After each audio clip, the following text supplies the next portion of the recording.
حضرت سلیمان علیہ السلام اللہ تعالیٰ کے برگزیدہ نبی تھے۔ ایک مرتبہ حضرت سلیمان علیہ السلام نے اللہ تعالیٰ سے دعا مانگی کہ اے میرے پروردگار، میری مغفرت فرما اور مجھے ایسی بادشاہت عطا فرما جو میرے بعد کسی کو بھی میسر نہ ہو، بے شک تو بڑا عطا فرمانے والا ہے۔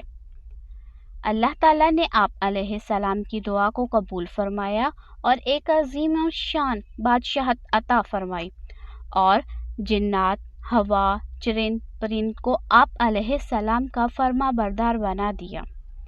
دنیا آپ علیہ السلام کے لیے وسیع کر دی گئی۔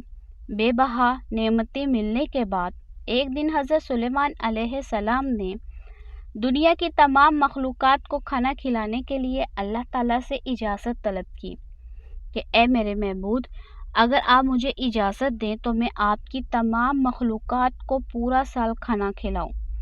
اللہ تعالیٰ نے آپ علیہ السلام کے پاس وحی بھیجی کہ تو اس پر ہرگز قدرت نہیں رکھتا۔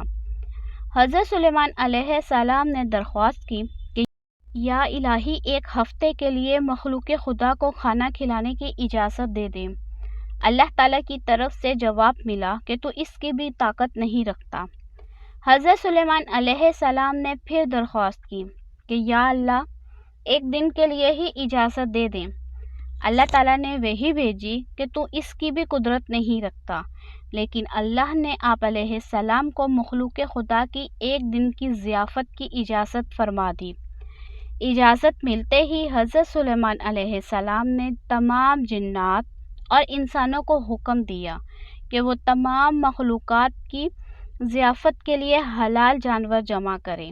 آپ علیہ السلام کا حکم ملتے ہی جنات اور انسانوں نے تمام حلال جانوروں کو ذبح کر کے بڑی بڑی دیگیں تیار کر دی۔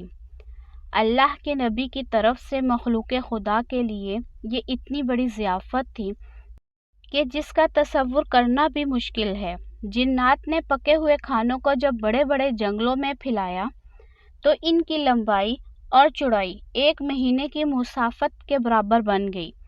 پکوانوں کو تازہ رکھنے کے لیے حضرت سلیمان علیہ السلام نے ہوا کو حکم دیا کہ کھانے پر چلتی رہیں تاکہ کھانا خراب نہ ہونے پائے۔ جب کھانا کھلانے کا وقت آیا تو اللہ تعالیٰ نے حضرت سلیمان علیہ السلام پر وحی بھیجی، اے سلیمان علیہ السلام، تم مخلوقات میں سے کس سے دعوت شروع کرے گا؟ حضرت سلیمان علیہ السلام نے فرمایا کہ میں سمندر کے جانوروں سے شروع کروں گا۔ اللہ تعالیٰ نے اس بڑے سمندر کی ایک مچھلی کو حکم دیا کہ سلیمان علیہ السلام کی ضیافت میں سے کھائے۔ مچھلی نے سمندر کے پانی میں سے سر باہر نکالا اور کہا، اے سلیمان، میں نے سنا ہے کہ آپ علیہ السلام نے ضیافت کا دروازہ کھول دیا ہے اور آج میری ضیافت آپ علیہ السلام کریں گے۔ حضرت سلیمان علیہ السلام نے فرمایا، ایسا ہی ہے، اور اب تو کھانا شروع کر۔ یہ سن کر مچھلی آگے بڑھی اور دسترخوان کے ایک سرے سے کھانا شروع کر دیا۔ مچھلی نے ایک ہی پل میں مہینوں مسافت تک پھیلا ہوا کھانا کھا لیا، لیکن اس کا پیٹ مکمل طور پر بھر نہ سکا۔ اس نے آواز لگائی، اے سلیمان علیہ السلام، مجھے کھانا کھلاؤ تاکہ میری بھوک ختم ہو سکے۔ یہ منظر دیکھ کر حضرت سلیمان علیہ السلام نے حیرانگی سے فرمایا، تو سب کچھ کھا گئی ہے اور ابھی بھی تیرا پیٹ نہیں بھرا؟ یہ سن کر مچھلی بولی، کیا مہمان کے لیے میزبان کا ایسا جواب ہوتا ہے؟ اے سلیمان علیہ السلام، خوب جان لیں کہ جتنا کھانا آپ نے پکوایا ہے اتنا میرا اللہ مجھے دن میں 3 مرتبہ دیتا ہے، جبکہ آج آپ علیہ السلام کی ضیافت میرے روزمرہ کھانے میں کمی کی وجہ بن گئی ہے۔ یہ سن کر حضرت سلیمان علیہ السلام بارگاہ الہی میں سجدہ ریز ہو گئے اور کہنے لگے، پاک ہے وہ ذات جو مخلوقات کی روزیوں کے ساتھ کفالت کرنے والی ہے کہ یہاں سے مخلوق جانتی بھی نہیں کہ آتا کہاں سے ہے۔